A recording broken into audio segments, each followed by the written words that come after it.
the flickering light of the fading day, the ashy landscape was dotted with skulls as evidence of merciless slaughter. The skeletons of warriors stripped of flesh and souls lay in a haphazard heap, creating mountains of bones that reeked with the coldness of death and oblivion. Each skull with its empty eye sockets was a silent witness to the last glimpse of a world they would never see again. The destruction took a more intimate turn. A lone warrior lay on the ground, covered in bloody wounds and the last drops of life. His arm dangled lifelessly, as if in a last gesture he was trying to reach something important, unreachable. The shattered helmet at his feet spoke silently of the lost battle, of the meaninglessness of the efforts and hopes that had been so cruelly dashed. The ground split open as if reflecting the warrior's own wounds. The hand, exhausted and bloody, still clutched the sword while strange, sinister energies surged from the earth's depths. Waves of magic drew twisted symbols in the air, portending perhaps a new threat, or perhaps a new hope. In the semi-darkness of the pre-dawn shadows, there he stood, the survivor. His gaze was full of determination and firmness, and his body was clad in armor that emphasized his strength and will to live. Despite the horrors he had endured, his fortitude was unwavering, and with each new day he prepared to meet his fate face to face, not forgetting those who had fallen, but keeping the fire of hope alive in his heart. A warrior stood before the grand staircase descending from a bright, dazzling hole in the ceiling, his silhouette silhouetted sharply against the glow. Light flooded all around, giving the moment a sense of sublimity and celebration. I was finally able to make it here, existing beyond the penumbra. Words filled with relief and triumph hung in the air, hinting at the hard road that had been traveled, and the trials this warrior had overcome to reach this place of light and hope. In the golden light and shadows of the majestic hall stands a guard in splendid armor. His weapons emanate ethereal light, and his armor resembles living feathers, creating an image of majesty and impregnability. This warrior is not just a protector, but a warning to all who would dare to violate the shrine he guards. The room where he stands is huge and lofty, filled with figures in similar armor. They are lined up in rows, each guardian seeming like a statue, the embodiment of might and ready to engage at any moment. The silence here is so thick that even a rustle seems like thunder. A figure consumed by shadow and power.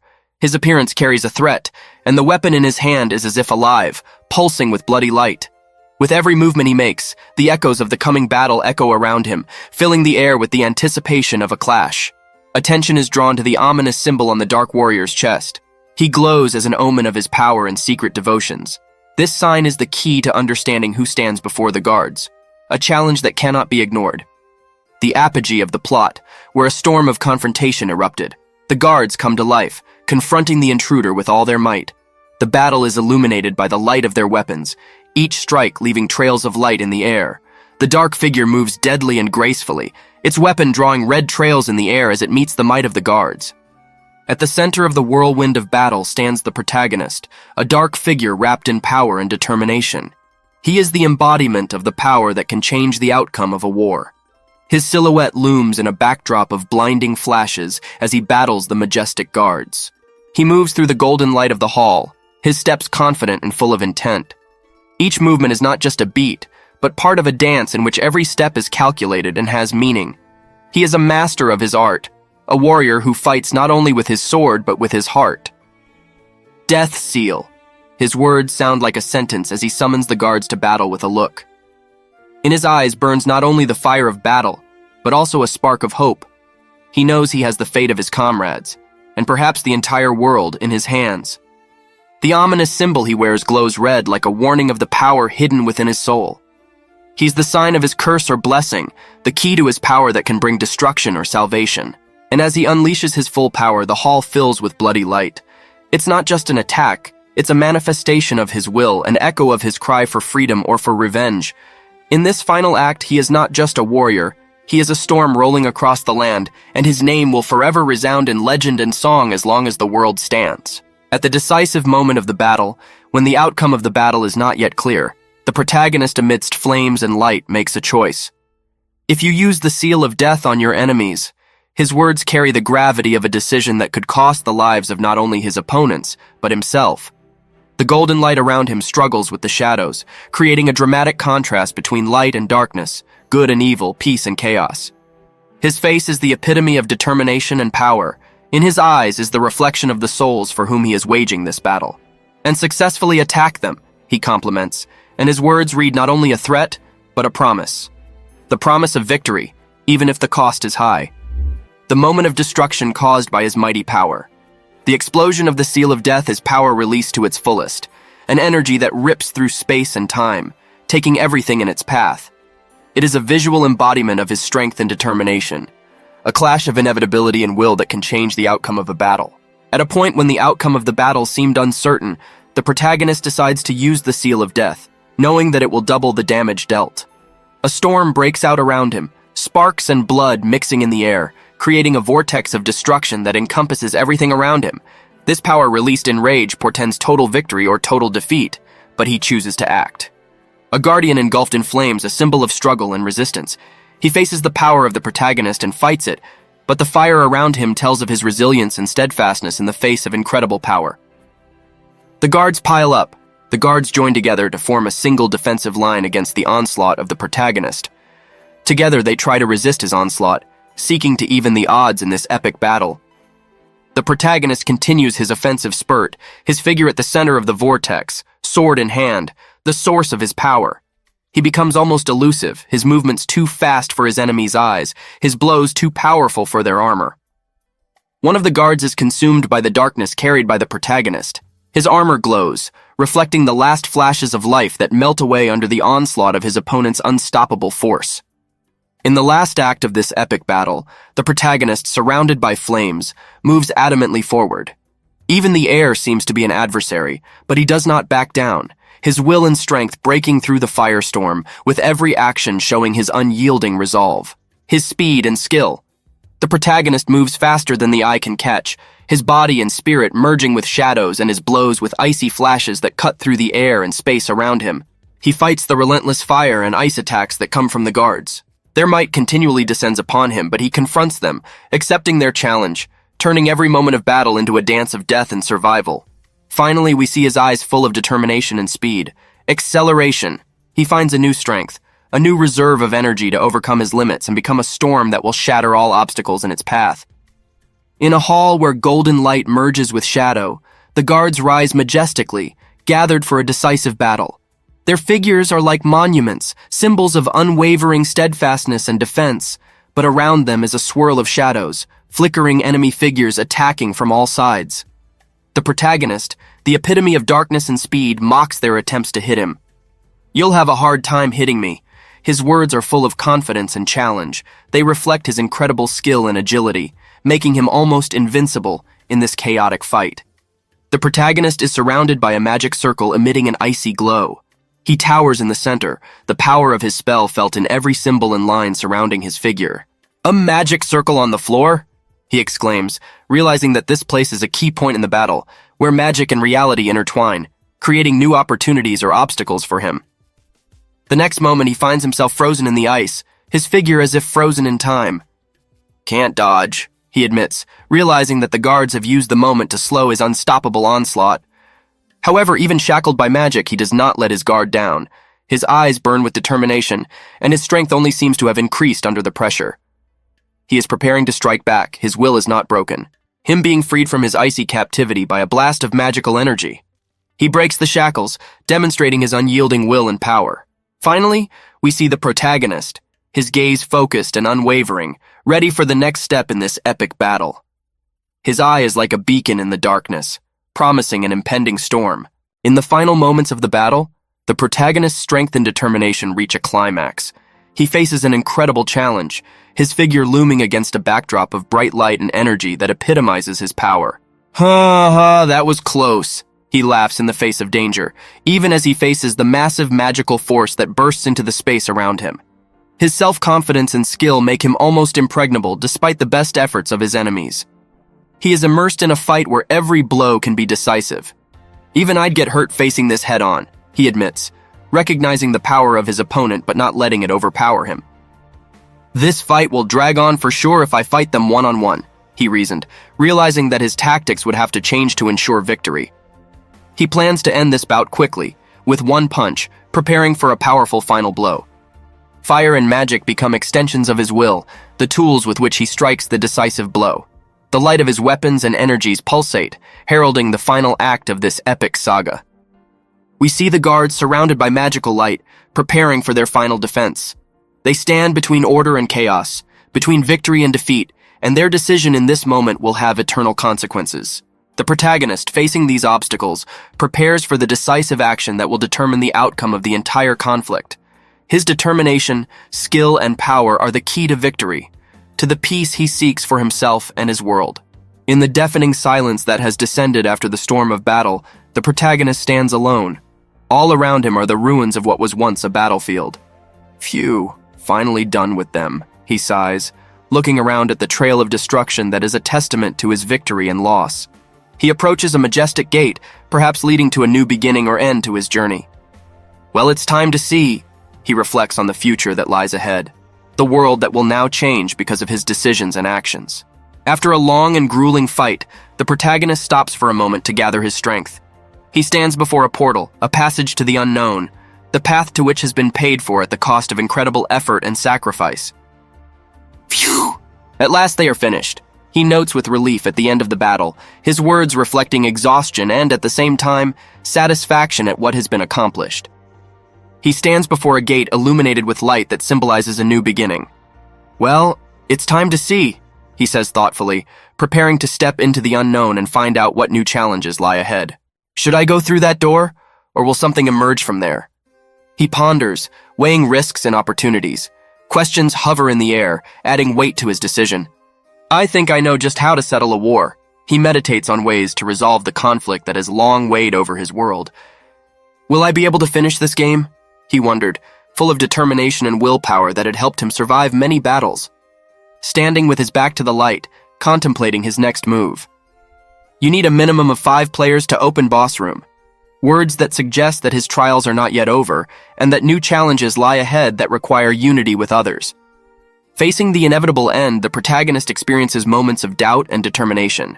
His expression is a fusion of surprise and inner struggle, as he realizes he has encountered an unexpected obstacle, a magical barrier that threatens his life. What? He whispers in amazement as he realizes the new turn of events. The light beyond the portal is not a reward, but a warning of the danger that follows. Due to not meeting the entry requirements, the player will die in 5 seconds. A stark reminder of the rules of this game and that every action has consequences. What does that mean? He cries out as the magical barrier begins to take effect and time slips away like sand through his fingers. Now he has to make a quick decision. This is too much. This is nonsense. His anger and despair builds as he tries to find a way out of this critical situation. The magic around him flares even brighter, his power growing in response to the threat. No way. He can't believe his journey could end so abruptly with no warning and no possibility of a fight. Shit. The last word that comes out of his mouth when he realizes the gravity of the moment. He finds himself facing a reality that demands an instant response. Night had fallen, and the crowd gathered in front of the ancient building, illuminated by the light. In each viewer's hands, the lights twinkle as if stars have descended from the heavens. There's an air of anticipation in the air. In the foreground, the text encourages everyone to count together the last 5 seconds before the mysterious event begins. Standing in the crowd of others was a lone guy in a hoodie, and he's just now starting to come to his senses that he's reappeared in this place, like he's time-traveled. And yet he realized as he looked at his hands that he had come back. Yeah, and what's worse is he's back to when he wasn't dragged into this crap game. And even though he made it to the final 20 rounds, he was still defeated, but somehow miraculously came back. Clutching his contribution, he pondered only that if he could, he would stop time right now. But he had only come back here because he could use the return to time runes. That it doesn't matter now because it's his last shot, and he's going to take this game to the end. But to do that, he needs to find 4 players for the final round. He looked around for people he could best team up with. A few minutes ago, some unknown guy started telling his friends that they were finally going to be adults. But his friends were having fun yelling that they don't need a fake ID anymore. They're adults now. But still they didn't know what to do after graduation, or if they should try to go into the food delivery business. One of the guys asked his friend what he was going to do, or rather what he was going to do. But he answered without a second thought that he used to tell him he'd be a gangster. His friends thought it was a joke because he could die because of one missed mistake in this area, but he said to hell with it because they only live once, and he just wants to live the way he wants to live. Laughing at him, his friends thought he was crazy and a bloody lunatic, and that they should cut ties with him as soon as they let him out. One of the guys started asking him what would happen to his errand boy after he graduated.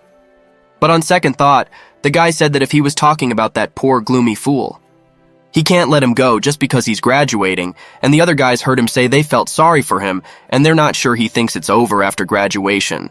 The future gangster started telling his friends that it's not up to him to decide when it's over, because he wants to play with him as much as possible. But at that moment, the other guy turned his head around and started to say, "Is that your errand boy standing there in the hood?" But the announcer in the audience started yelling that it's finally that time, and everyone should count along with him when there's 5 seconds left. But the would-be author noticed that it's really the guy he bullies all the time at school. Well, as he started to look at him, he started to realize something was wrong, because it's like he's looking at a completely different person. Well, as soon as the hero took off his hood, the guy noticed something was different about him. But suddenly everyone started yelling that it was New Year's Eve. But the guy was worried that his errand boy had lost his mind and why he kept staring right at him. And he couldn't get it out of his head. The guy realized he wasn't going to let it go today. But it was New Year's Eve, and the guys started congratulating each other and wishing they'd become real men after graduation. But there was a terrifying sound that people are funny, and they are celebrating New Year's Eve. I don't suspect the predicament of the guys standing in the same place who couldn't understand who said that because they heard something. But the woman with the huge wings who came out of nowhere said it was a shock and a memorylessness to see them. In a radiant crown of golden hues, under the cover of a mysterious mask, shines the countenance of a divine being. Its majestic wings seem to be woven from the light itself, and each feather sparkles, reflecting the rays of the sunset. The creature's attire resembles that of a high-born aristocrat from another world. Graceful folds of cloth decorated with golden patterns wrap around his figure, creating an aura of majesty and nobility. A dark cloud of words hangs in the air, which like a riddle draws the eye, but its meaning slips away, leaving room for a multitude of interpretations. In front of us is a group of people frozen outside in the orange glow of sunset. Their gazes are fixed on the sky, where the action that elicits such a lively response is unfolding. Air bubbles of words burst out of their mouths one by one, and in this multi-voice symphony, each voice contributes its own note of surprise and bewilderment. A young man in a blue jacket and white shirt turns his gaze upward to the same phenomenon as the others. His eyes do not express surprise. Rather, they read a certain weariness or familiarity with what is happening. The words coming from him hint that he has witnessed this kind of thing many times before, but despite that, the sensation remains just as vivid and unusual each time. And here the mysterious creature reappears before us, now with a gesture that could have been mistaken for a smile, if not for the hidden mouth. His posture is exceptional, and every mannered gesture seems to lead with a trail of mystery and understatement. The golden feathers of his outfit shimmer in the light, creating the illusion of movement and living light. The faces of the gathered people are illuminated by the soft light of the morning. Among them are women and men of different ages, their gazes filled with admiration and shock. A dark cloud of words hangs in the air, as if they were chorus a stately hymn in honor of the majesty that has appeared to them. The being clothed in light reappears before them, this time his hand lightly touching the mask, thus opening the curtain of mystery. The cloud of words around him seems to buzz, reflecting a voice that should sound musical and commanding, compelling everyone to listen to its resonance. Suddenly the scene changes, and one of the audience, a man with an indignant expression, points his finger, asking a question full of indignation and bewilderment. His words read contempt for what was happening, an unwillingness to accept the spectacle before him as something worthy. The final scene takes us to a young man in a blue jacket who has stepped aside. His facial expression is a mixture of disappointment and contempt, as if he rejects the events unfolding before him and that he is part of this world. The clouds of words above him complete the picture of his inner state, a reprimand to himself or the world at large. The mysterious creature, clad in snow-white robes with golden patterns and feathers, closes its eyes as if enjoying a moment of tranquility. The dark cloud of words hovering over his head suggests a silent conversation, or perhaps a pause in dialogue in which words have been replaced by silence. But suddenly there is a moment of change. A red light is lit in the creature's eyes, and its body is covered with red lines, like cracks from which something dark is seeping. The word cloud is now filled with tension and a harbinger of destruction. The next turn of events presents us before a violent scene, a man with blood on his face and clothes, kneeling, his hand pointed forward as if he is trying to stop the inevitable. The red letters seem to be taken out of context, signaling violence and chaos. In the final scene, a man with blood on his face and hands looks shocked and scarred, his eyes full of fear and incomprehension. From his face comes a whisper full of pain and horror, breaking the silence of the terrifying night. A man in a jacket with a sharp look and a shadowed face utters words brimming with displeasure and indignation. He stands amidst a crowd where every face expresses their reaction to an unknown event capturing their attention. The scene shifts to a majestic creature dressed in white and gold robes, his tapping finger on his hand, as if measuring the rhythm of unspeakable contempt. The cloud of words above his head speaks eloquently of his judgment of human courage and audacity. The crowd of people seem stunned and absorbed in the discussion. Their gestures and faces reflect a mixture of fear and interest. The words they speak reveal a deeply personal perception of what is happening, and everyone reacts differently. The final scene opens with the spectacle of a divine being towering over a historic building against the backdrop of the evening city. His wings are spread out, and he seems to be a symbol of power and might. The people below look up, captured by the majesty of the moment, their silhouettes looming against the setting sun. A young man with dark hair stands in the penumbra, facing sideways toward us. His profile expresses thoughtfulness and perhaps doubt. In the cloud of words above his head reads a phrase that hints at his unwillingness to accept what is happening as a given, and his willingness to seek explanations for what is happening. His words are like an internal dialogue, indicating an unwillingness to accept ignorance. The majestic creature stands in the full splendor of its splendor, surrounded by glow and gold.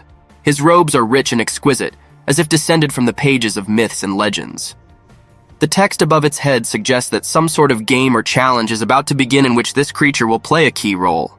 This creature looks directly at us, its eyes hidden, but its smile hints at confidence and knowledge of something we don't know. The clouds of words around him seem like an order or a sentence that bestows a certain task or choice on people. A group of people different, but each looking with focused attention at their task. Their expressions are serious, and they seem determined to accomplish what is required of them to bring the world back to the way it was. The man discusses the situation with others with a serious expression. He tries to understand what this is all about, and seems to have come to the conclusion that this being has provided them with a task, and they must act as executors of that will. The majestic being, surrounded by light and golden radiance, continues his conversion. His words offer a reward for completing the task, but only to those who will listen and fulfill his demands. A young man with dark hair and a serious expression looks forward, his gaze focused and determined. The text hovering above the crowd hints at some sort of sequence in the task, which requires attention and consistency from each participant. The man's face contorted with doubt and disbelief.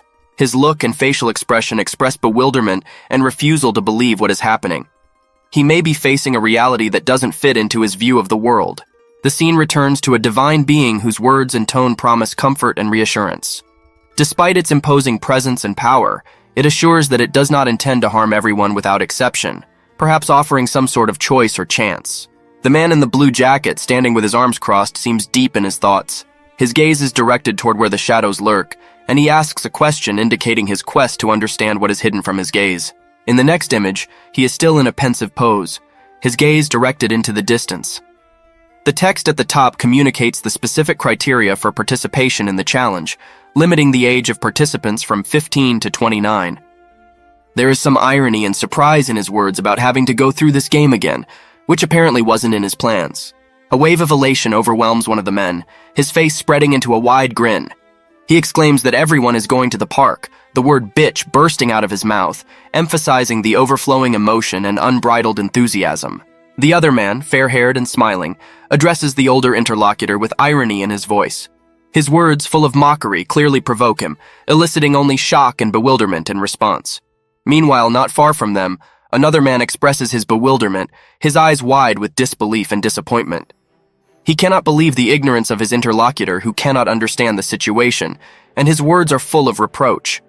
A radiant creature stands against the starry sky, spreading its majestic wings. It looks like a messenger from another world, and its words, surrounded by a glow, promise the beginning of something mysterious and perhaps a challenge. The announcement of the number of participants in the assignment creates an atmosphere of anticipation. The creature is in golden light, its eyes hidden behind a mask, and the words floating in the air make it clear that all preparations are complete and the start of the game is approaching.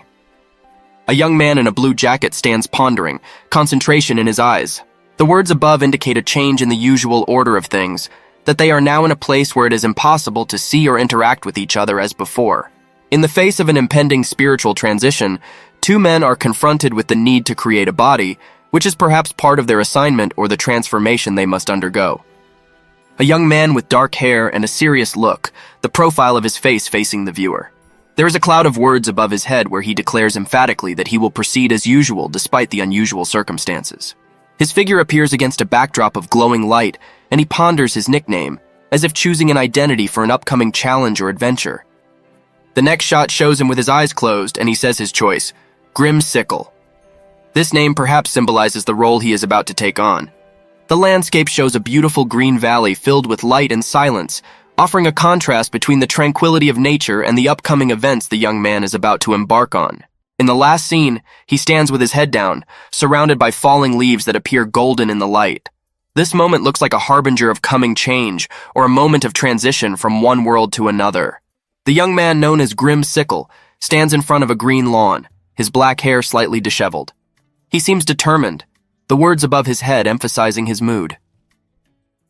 This is the 100th time this has happened, as if he's faced similar situations many times before. He considers his hands, feeling their materiality. His body is true, real, despite the unusual circumstances he's gotten himself into. In the next shot, he appears in a white shirt, surrounded by an energetic glow. He decides to experiment, testing the limits of his new reality by exploring it. He interacts with the other members of this unusual world, their faces expressing mixed emotions. He suggests that they do their best to handle the situation in the best way possible, as if calling for action and mutual aid. In another world, a world filled with unprecedented risky challenges, stands a young man. If you're too attached to the tangible, you'll probably become a target, he reflects, realizing that the rules here are very different from what he's used to. He knows that death in this world is tantamount to disappearance in the real one, adding weight to his existence here. He looks back down at his hands, examining their reality. My nickname is Grim Sickle, he utters, choosing an identity for his new life in this place. This choice of name reflects one's inner self or desire for a certain way of doing things. The other competitors are busy doing their own things on the green, but he has already made his decision. I've decided to try farming. What do you think? He asks one of them with interest, exploring the possibilities of the new world. He sees a man with a pumped-up body, choosing the same physical shape as before. He chose a pumped-up body again, the young man thinks with slight irony as he observes the familiar choice. In the midst of a vast green plain stands a man, his body clad in something that seems to be a projection of his strength and confidence. Above him, the words pop up as if a reflection of his thoughts. You must be pleased with your newly created avatars. He turns his gaze to the sky, and a number flashes in his mind, 1.8 million. He is surprised, unable to believe there are so many of them here, each with their own unique avatar. A creature with white wings, dressed in white and gold robes, looks at him with curiosity. His words about negligible ankles sound like a tantalizing riddle or a hint of the levels of difficulty to come. He reflects on the fact that there is more than just virtual reality spread out before him. It's a place where people are scattered across different planes, along with other spirits who are led by runes. He realizes that this is now their new home, a world where they will have to focus on surviving and overcoming adversity. A monumental status window looms before him, a source of information and perhaps his own portal to this new world.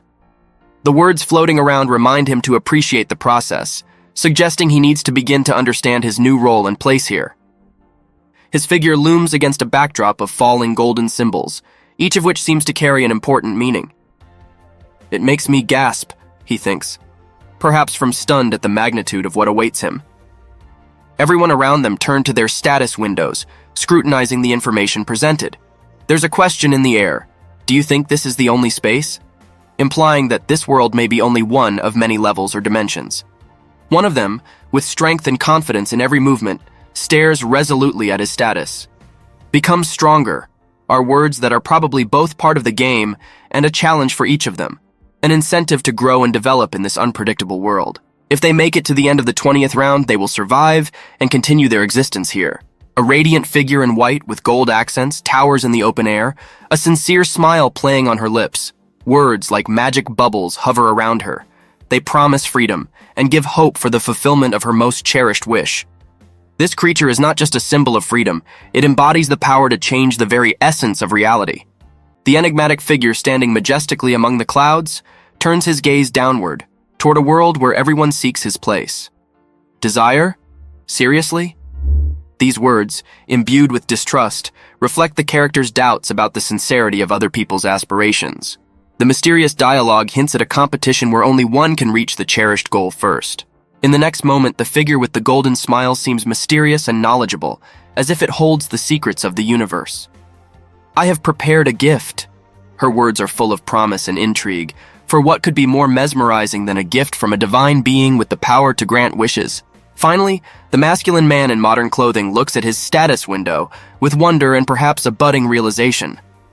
Inventory, he murmured, as if the first clue to unraveling the mysteries of this new and mysterious world, where every item in the inventory could prove crucial in the fight for survival.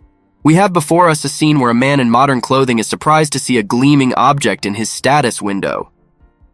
A random shard of rune? He thinks, trying to understand the nature of the glittering stone that seems to await his actions. The next moment, his gaze settled on a close-up of the rune shard, which shone even brighter as if responding to his attention. The word clouds around it suggest single use, adding mystery to this bright crystal. We see him gingerly touching the shard, holding it in his hands. Use it! It echoed in his thoughts, emphasizing determination and perhaps the beginning of something great. He seems ready for the next step, determined to make use of this mysterious item, and suddenly his face reflects surprise, perhaps even shock at the consequences of his choice. The rune shard activated by his touch begins to take effect, and now he must face the unintended consequences of his decision. Everything could depend on his next actions. The goddess, majestic and unwavering, stands on the threshold of change. Her luxurious robes and shiny jewelry, gold playing in the sun, indicate high status. The words that hover around her like an invisible chorus proclaim that it is time for change, that one must embrace the immutable truths that stir the hearts of all present. The fate of your realities is above any mixed feelings. They rise above personal experiences, emphasizing the importance of what will be revealed. As she turns her gaze to the heavens, her wings sway gently in the wind, creating an aura of unearthly tranquility. The games are over. It's time for the real show to begin, it reads, and her words carry the weight of foreordained fate and the promise of a trial that will be a true test of spirit and strength. It doesn't just invite to a new chapter. It summons to it, ready to open the curtain on the next act of a great drama in which each player will become both actor and spectator. In the verdant, light-shrouded expanse of the new world, a group of people in identical clothing stand before a status window that heralds the beginning of the first chapter of their ordeal. Defeat 100 goblins for each person, the mission reads, presenting the participants with a first and not insignificant goal. There is determination in their eyes, but also confusion, for they are just beginning to realize the greatness and reality of their new position. A grim creature, a goblin whose eyes burn with a red light portending danger. It was as if he had escaped from a gaming fantasy, now becoming a reality. The eyes of the participants are fixed on him. They are talking, unable to believe that before them is not just a virtual image, but a living creature that requires real action. People in the crowd exchange words, trying to understand what happened. "Is it a goblin?" asks someone with incredulous surprise in his voice. Questions about the reality of what's going on hang in the air, and words about the commercialization of games and virtual reality only add to the sense of surrealism of the situation. We were kidnapped without our knowledge, and now we're being tested? They ponder as they face the unexpected and frightening reality of this world. At the end, the goddess, filled with nobility and strength, calls for patience. "You don't have to worry yet. It's not all goblins yet." Her words hang in the air as a warning, or perhaps as a promise that the trials ahead would bring even greater challenges, and that the path they had chosen would be a test not only of their fighting skills, but also of their will and determination to overcome what lay ahead. There is tension in the air, and it becomes palpable as people, gripped by fear and uncertainty, try to comprehend and accept the magnitude of the challenge before them. Wait. It can't be," one of them muttered, his voice shaking and his gaze wandering in search of answers or comfort. Nearby, a woman with a lively expression on her face utters, "What's a dumb number?" You can hear the desperation and bewilderment in her voice at the insanity of the situation they've been thrown into. And now a picture in even darker colors is revealed before them. The goddess, majestic and cruel, announces a battle of unimaginable proportions. 10,000 men against 50,000 goblins. Fight to the death. It is a proclamation, and at the same time a verdict, representing a grand and bloody ordeal where the stakes are higher than ever. Words written in blood promise brutality and a fight for survival where every blow, every choice can mean the difference between life and death. A goblin roars on the battlefield, full of rage and ready for battle. His sinister red eyes glow impressively, reflecting his wild nature and thirst for battle. Cries of "Ah, they're coming our way" erupt among the fighters, emphasizing the desperation and urgency of the situation as the enemy approaches, ready to attack. In response to the threat, the figure of the man in black, with determination in every movement, steps forward, ready to meet the challenge. His confident gait and firm gaze reflect an inner strength and willingness to face the oncoming crowd of enemies. He, like his comrades, faces the unknown, but is willing to fight to the end. In the midst of confusion and chaos, a lone man takes decisive steps toward danger. His comrades watch, frozen with amazement and fear. "Eh? What's with this guy? He's heading towards the monsters." Words hang in the air, emphasizing the unexpected and bold action of this individual. The doubts and whispers continue as he strides forward confidently. "Hey, wait a second, it's dangerous to come any closer." The camera focuses on his face, where determination glowing red in his eyes, a look that boasts both coolness and fearlessness at the same time. He doesn't just accept the challenge, he steps up to it, determined to change the course of events that seem imminent. His actions unfold in full swing. He literally throws himself into the fray, attacking the goblin. The power of his punch, the speed of his movements all speak to his inhuman strength and ability to perform even under immense pressure.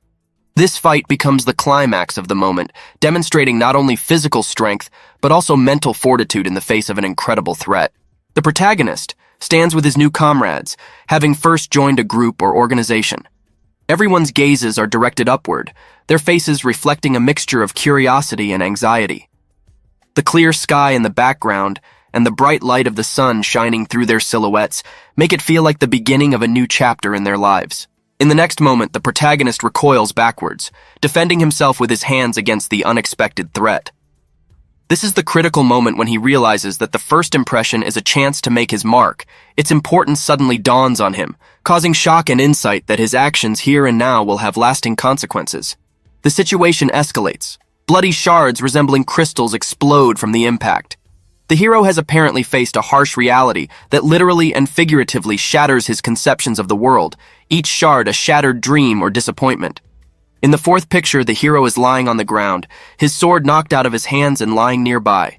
The world around him seems upside down.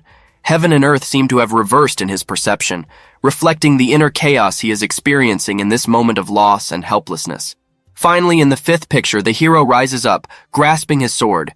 He realizes it's time to show his strength, to prove that he's not what he seems at first glance. His determination leaves no doubt. He is ready to fight and prove his place in this new world that is testing him. The protagonist stands on a green plain holding a sword in his hand. His gaze is serious and determined, and the words, "the most important thing now," seem to hover in the air beside him, emphasizing the moment of truth he is now experiencing. Suddenly, an angel-like creature bursts onto the scene with powerful white wings and a majestic appearance. It says, "This is the greeting of your tyrant lord." The words swirl around his head, filled with power and authority, promising the beginning of the trials the hero has yet to overcome. A hero summoning his strength, preparing for battle. The words, "To do that, we'll have to put on a little show," emphasize his willingness to prove himself and demonstrate his intention not just to stand up to, but to impress, perhaps even the tyrant himself. We see the hero swinging his sword, dispelling a crowd of opponents who are attacking him from all sides. His movements are sharp and precise, and his strength and speed in battle is a sight to behold. Witnesses to his exploits, two men stand with open mouths and wide open eyes. They exclaim in admiration as they watch the hero, who may have just revealed himself as someone who transcends the ordinary, perhaps even special forces, or someone even more secretive and powerful, as they suggest, commenting on his black braid and his undoubtedly impressive skills. The two men meet gazes, awakening from the stupor caused by the sudden attack. Goblin-like monsters dart around in the meadows behind them. One of the observers, with a slight chuckle, utters, "Goblins are the weakest mobs in the game, right?" This statement is akin to an internal assent to the ease of an impending victory. It diffuses the atmosphere and fills it with the expectation of an easy game. The other guys confidently declare that they too can defeat the goblins. His comrade, with a smile and a touch of sarcasm, notes that it may not be as easy as it first appears. especially if the goblins prove to be as persistent as the Black Scythe, referring to the protagonist's reputation. One of the boys encounters one of the goblins. His movements are quick and decisive, and he is determined to show his strength and skill in battle. The chaos of battle as a stone-faced, green-skinned goblin looms over the protagonist. The wrestling match is in full swing, and the main character's comrades look on, full of anticipation. A moment of terror when a guy's face reflects fear and surprise. Perhaps he faces an unexpected powerful opponent or an unforeseen turn of events. He turned around and saw that his comrades, now panic-stricken, were screaming and fleeing while the goblins continued their advance. A whirlwind of emotion and chaos engulfs the battlefield. The protagonist experiences real terror in the face of the goblin. His scream reflects the desperation and fear that pervades the moment of struggle. A group of people immersed in the thick green atmosphere of battle. They fall and fly into the air while the caption "Begin" crosses the image, as if declaring the beginning of the real battle and the end of the game's frivolity. Now, no one thinks it's a game. The battle takes on a new, more serious tone. Reality creeps into every action, every blow. A woman, one of the participants in the battle, is gripped by panic and fear. Her horror-filled gaze says it all. Survival has now become the only goal. Grim acceptance of the inevitable. Survival instincts take over, and now everyone thinks only of saving their own lives, forgetting about teamwork and solidarity. A protagonist who, despite all the danger and fear, decides to stand and fight. In my first rebirth, I did the same thing. His words emphasize his determination and courage. Woman running across the field, the words, "Not until after the second rebirth." And I realized there was no point in leaving this field. Pave the way for decisive action, or perhaps the realization that running is not the solution. The image captures the moment when the character is enveloped in a flame that literally radiates power and energy. He shields his face, but at the same time seems focused and ready to control that power. A glance behind shows another character looking at the flash of magic with surprise and incomprehension. He holds the sword and seems to be just beginning to realize that he is facing something unusual. The character facing us with sword in hand looks determined. His posture and facial expression indicate a willingness to act despite inner doubts and fears. The fight scene shows the character grabbing the goblin, and his determination to kill his enemy is crossed with a realization of the difficulty of the act.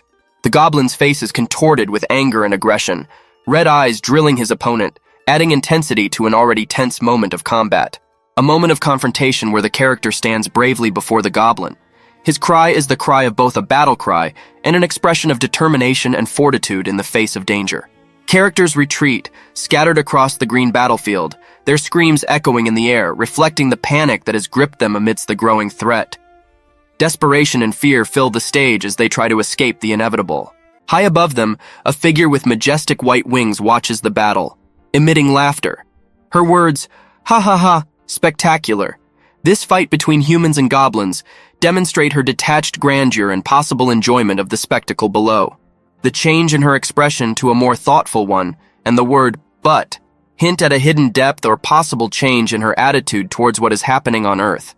This could mean an impending intervention or reflection on the role she plays in this conflict.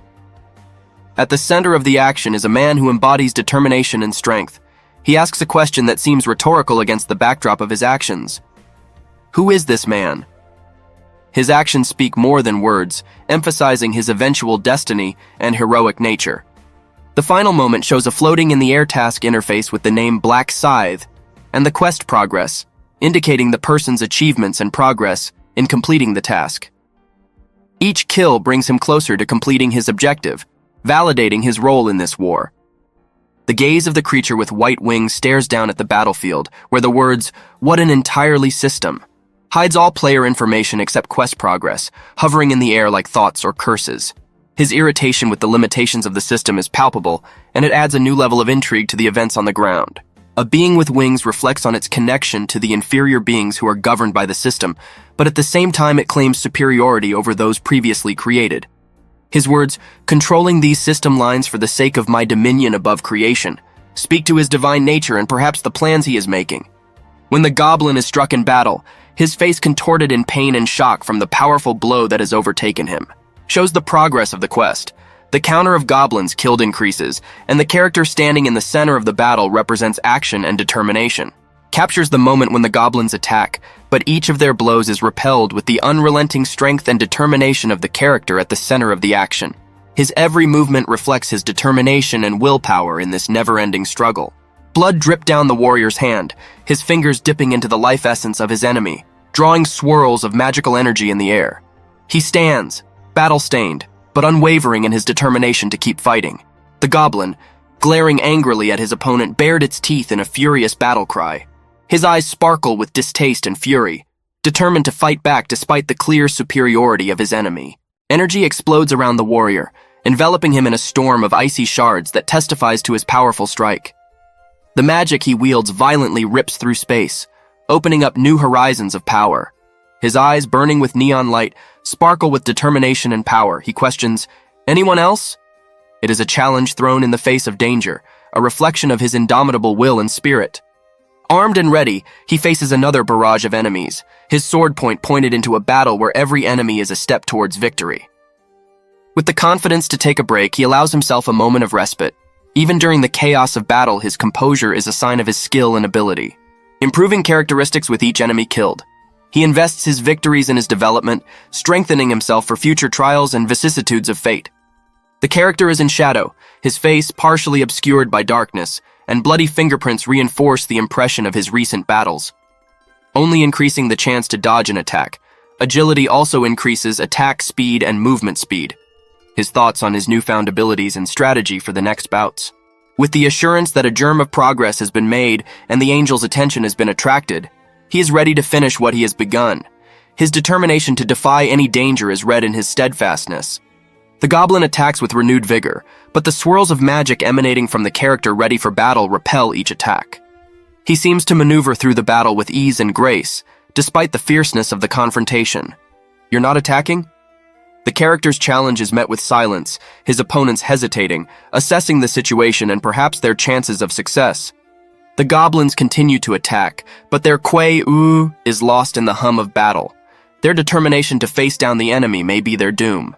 The character freezes in anticipation for a moment, his gaze directed into the distance, and the word, "if not," hangs in the air, full of indecision and anticipation of his opponent's next move. The hero fights alone in the middle of a field, surrounded by the falling bodies of enemies, his hands stained with the blood of battle. "Then I'll have to start on my own," he pondered, weighing the magnitude of the task before him. The monster with the red light in his eyes distortedly screams, his voice full of pain and rage at the defeat he has just suffered. A whirlwind of magical power emanates from the hero, increasing his experience and skill. Each defeated enemy strengthens him and gives him new strength. He stands confidently, ready for a new challenge, contemplating the results of his triumph. You have completed the first round of the quest. The hero with a drooping head stands in the center of the glittering field, his clothes stained with blood. Round 1 went well, he thinks as he ponders his accomplishments and next steps. He turns around to look at the glowing results plaque that confirms his victory. "Congratulations, you completed the task and took the first place of the current region." His accomplishments are illuminated with a golden light reflecting his excellence and mastery. The hero looks into the distance, his face is illuminated by a soft light, and he consciously appreciates the greatness of the moment. "First place," he confirms to himself, recognizing his victory not only as a personal success, but as the beginning of something bigger. The hero looks at the pop-up reward notification. He has been granted the right to choose one of the rare weapons that will no doubt strengthen his position as the leader of the current region. His gaze is thoughtful and evaluative as he touches the icons of 3 different weapons of battle, each promising new possibilities and paths to power. Slightly disappointed by the reward but grateful to have at least gotten something, the hero contemplates his next move. He weighs each option before making a choice. In the end, the hero decides it's okay to discard this trash, reflecting his uncompromising approach to self-improvement and finding better weapons for his future battles. Striving for better, he makes a decision, and we see the hero embark on the next part of his journey, ready to become even stronger and wiser as he continues his climb to the heights of martial prowess. On a fresh green field, illuminated by the golden light of the status screen, the hero pensively assesses his accomplishments. "Status window," he says, looking at his name and rank reflected in the light that shows the path he has traveled and the one yet to come. "Ro Min, Black Scythe, Rookie Level 5, he read aloud, remembering the path that had brought him here, and pondered the fact that his title, The Last Time Traveler, carried deep meaning and obligations. He reflects on his characteristics, strength, intelligence, and how they have shaped his path. "In all 99 hollows I haven't seen this," he says, realizing that every choice and every step matters. Clutching the glowing crystal in his hand, he recognizes that it's time to make a change. "Use it," he pronounces firmly, ready to seize every opportunity to grow and improve his position in this world. But the hero feels the fragile fragment of the ancient rune crumble in his palm. Each piece disappears like a shooting star, leaving behind a glowing trail and an unknown power that seems to be absorbed into the skin, penetrating the very soul. Puzzled, he examines the last shard that barely holds its shape. Standing against the vast sky and monumental mountains, it is as if he is seeking answers from nature itself, which is silently watching him. The hero's face expresses mixed feelings, from the realization that the remnants of the rune are now part of him, to the realization that the process he assumed to be destruction turned out to be just the beginning of something new, uncharted, and possibly irreversible. There are questions in his eyes and a new power beating in his heart. He faces a choice: accept the unexpected gift of time that the rune has provided, or reject it when faced with the unintended consequences of his actions. A glowing text flashes before the hero's eyes, heralding the new title he has supposedly earned, the Last Time Traveler. But his eyes sparkle with bewilderment, as if this title has brought him more questions than answers. "What?" bursts out from him in silence, and in this word one hears not only surprise but also a slight tang of skepticism. But the scene changes. A majestic warrior in snow-white armor with golden ornamentation, symbolizing strength and power, raises his sword to the heavens. Magical energy swirls around him, and the text around him states an ability only available to a select few: resurrection. It is a power that is interwoven into the very fabric of being, causing awe and fear. Finally, the hero reappears before us, now with a sly smile and a spark in his eyes. "But this resurrection rises up, carrying all my cares." His smile tells us that he is already beginning to accept his new role and the opportunities it brings, including all the challenges and problems. He's willing to face the unknown, wrapping it to his advantage. The hero stands on a green plain with his hand raised to the sky. He reflects on the tasks that confront him, tasks that time itself and other laws of being posed to him. He is thoughtful and determined, ready for the challenges that lie ahead. The fight begins abruptly. A hero and his ally, full of determination and battle excitement, fight an unseen enemy. "Oh, there he is," sounds somewhere nearby, giving the moment the tension and liveliness of battle. After the fight, the hero stands amidst the battlefield, covered in dust and signs of struggle. He seems unwavering, but there are signs of fatigue in his eyes. "Looks like he'll make it," he says, perhaps of one of his comrades or himself, as he ponders his next steps. The majestic figure in white and gold reappears before us. She smiles, and her words are filled with confidence and mystery. No wonder, faced with boredom. The scene changes. The battlefield shows destruction and despair. The hero and his companions stand at the center of rampant death and destruction, but in their actions one can feel hope and the will to live. "Will you die early, and still can't match the swordsmanship of the goblins?" As if a warning sounds in the air, warning that every battle is a test and an opportunity for growth. A powerful light appears on the battlefield, and the hero watches the majestic beast shrouded in magical energy with a question in the air. "Can we get lucky again?" They are words full of hope and expectation of a miracle in the middle of chaos. The next shot shows an emaciated warrior with golden hair, his eyes reflecting the pain and weariness of battle. That's it. Tapor?" He's exhausted, his strength is failing, and you can hear the despair in his voice. A moment later, the golden-haired warrior and his comrade, surrounded by magical light, look at each other. As if seeking confirmation or an answer to an unspoken question in this crazy world of war and magic. On the battlefield, the words labor, fades are heard, which could mean the disappearance of pain, fatigue, and perhaps even death. The heroes stand in bewilderment as they watch magical symbols flash up and disappear around them. What's going on? The question hangs in the air, breaking the silence after the storm. Light cuts the heavens, and a majestic creature with snow-white wings soars over the battlefield, filled with the echo of blows and screams. The warrior below clutches his sword like a statue, preparing for an action that will change the course of the battle. Symbols of destiny hover around him, pulsing with unknown purpose. Suddenly, the dynamics of the battle escalate as a green monster with fiery eyes bursts into the scene, its arrival announced by the neon glow of words heralding new danger. This image is the epitome of a sudden turn when fates collide, and every choice is important. The heart of the clash is laid bare in the next moment. Two warriors face off, their facial expressions conveying a kaleidoscope of emotions ranging from fear to despair. One of them utters words that sound like a fateful verdict, a reflection of an inner struggle and perhaps a last hope when the outcome of the battle hangs in the balance. In a shadowy shroud of gloom, a figure appears, surrounded by mystical symbols, red as blood, that swirl around her, creating a halo of unknown magical power. "I'll give you 50,000 mistakes." These words, filled with the heavy weight of a promise or a warning, hang in the air, distorting reality. Confidence emanates from this character. The power in his voice speaks of more than just words. It's a challenge to existence itself, a test that could change everything. The next moment is filled with urgency and order. "Kill! Kill them all!" The command tolerates no objection, the air trembling with the determination and inevitability of the coming action. The figures of the warriors move in sync, each of them ready to execute the order. Their movements are a reflection of the team spirit and readiness for the final push in this war, where every life and every death are intertwined in a mosaic of fate. The protracted confrontation is suddenly cut short by a burst of violence. Warrior and monster clash in a deadly dance, the monster's claws and teeth gaining the upper hand for a moment. Their faces are contorted with a painful grimace. It is the cry of the wilderness against man's desperate struggle for his life, and blood becomes the main focus of this drama of survival. A cry of despair resonates through the chaos as a warrior responds to the attack in protest, his cry cutting through the air as if trying to break through the noise of battle. The red symbols floating in the air become a testament to his determination and resilience in the face of unimaginable obstacles. With each new blow, with each dodge and counterattack, the battle paints bloody patterns on the sands of time. Warriors washed in sweat and blood do not relent in their resolve.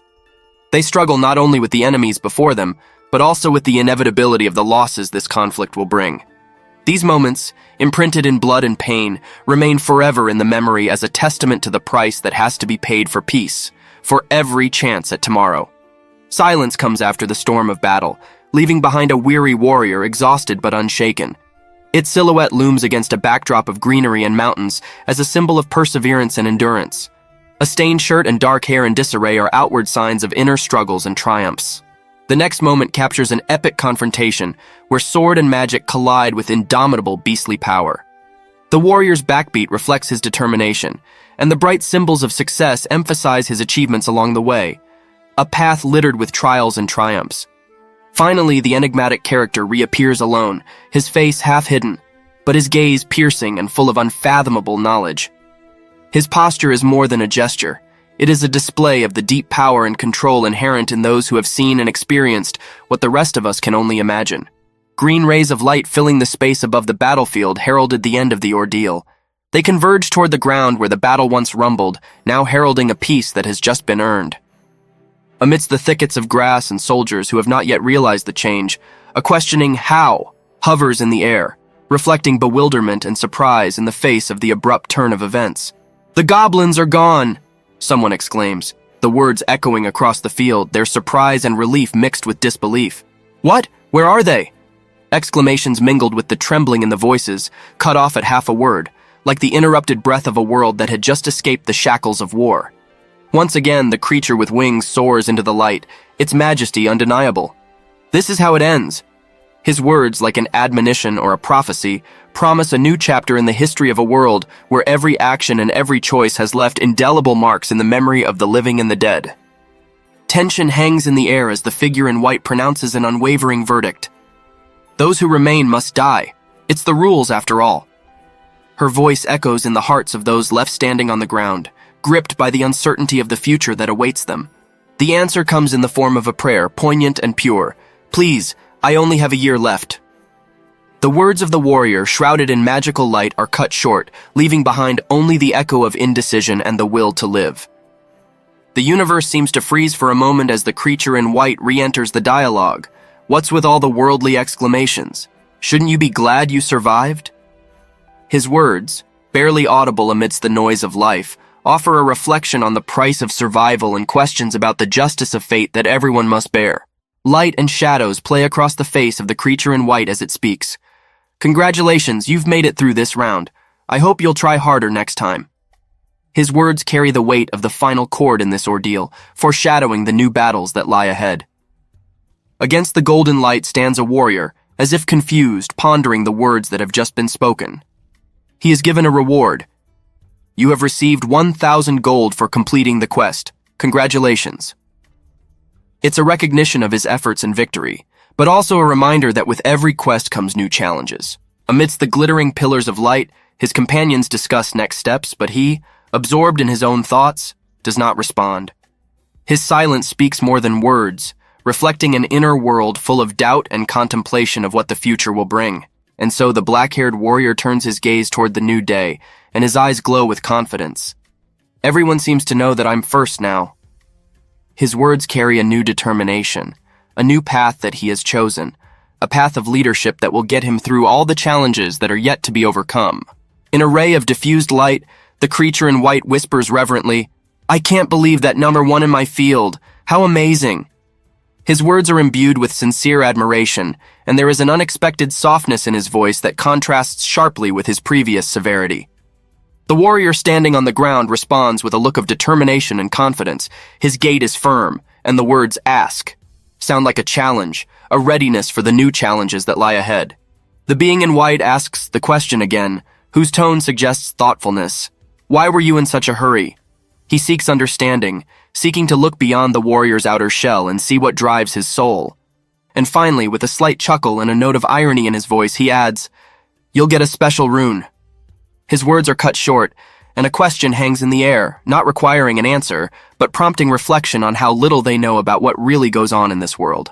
In the warm light of the new morning, the warrior turns to the creature in white with a slight perplexity in his voice. "Can't you look in my status window?" He radiates calmness and self-assurance, emphasizing his willingness to engage in frank dialogue. The creature replies with a light laugh full of warmth and playfulness. "Of course I can. There's no way I'm Angel can't look, right?" His words are light and carry the promise of support and perhaps even a gentle rivalry. The warrior, his corners of his lips slightly raised in a smile, reacts with simple-minded candor. "Don't make me laugh." His look and body reflect the relaxation and ease that comes after a long night of challenges. The being in white, with a new curiosity in his eyes, asks the following question, "What, human?" and adds, "May I make a request?" There is more than simple curiosity in his voice. It is a desire to understand what moves the heart of the warrior before him. The light shines through the leaves, and the warrior, with a slight smile, asks, "A request?" His eyes reflect a quiet confidence and readiness for any answers that may follow. The being in white standing in front of him replies with a touch of sarcasm and a smile full of mystery. "Yes, it seems. The award for no. One is a little small." His words play with the warrior, causing him to only smile in response to that playful tone. The warrior turned toward the light, his face full of determination, as if preparing for a new chapter of his story, carrying the promise of future victories and challenges. The creature, glowing again in the sunlight, continues its role as provocateur with an easy, "What? What are you yapping about?" His tone shows that some sort of game has been established between them, a dialogue that goes beyond words, a mysterious bond that now binds them together in this new world. The warrior, standing amidst the light and greenery, says confidently, "I was hoping you could give me something better." His tone is confident and expectant, as if he knows he deserves more. The being in white, with unwavering dignity, replies, "What are you?" said the man. His reaction shows that he took the warrior's words as a challenge, and his interest in this man grows. The warrior continues with the same determination, "I don't like the rewards I get, so give me something better." His words are direct and honest, and he is not shy about expressing his displeasure. The creature in white, towering over the stage, seems to be contemplating the next move in this interesting game in which the warrior is not just a figure, but a full-fledged player. The dark figure in white mockingly utters, "How dare such a pathetic little man ask me?" Her voice is filled with coldness and menace, sounding from the depths of darkness while she radiates strength and power beyond the reach of an ordinary mortal. With a gesture like a magician offering her talents, she continues, "I thought I was interested in you." Being an auditory mindset, her words make you think about what she sees in this man, what makes him special in her eyes. The light reflecting off her face emphasizes her next words, "Gah, looks like you got a special rune." Her phrase breaks off, and a promise, or perhaps a warning, hangs in the air that her power extends much farther than is apparent at first glance. With her last look, full of intrigue and mystery, she pronounces, "Ah, wait." And those words leave questions and possibilities in the air as to what she plans next, what trials she has prepared for this man, and what lies ahead. Light envelops the scene where a towering being with angelic wings candidly admits, Yes, I know what to give this man.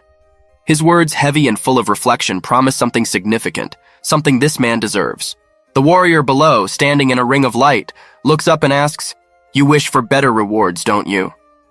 His walk is confident, and he doesn't hesitate to demand what he thinks is fair. The creature, with a note of thoughtfulness, prepared to accept the challenge. "Normally, I would have declined your request." His words flowed smoothly into doubt, into considering the depth of the warrior's request. Then it turns to the others.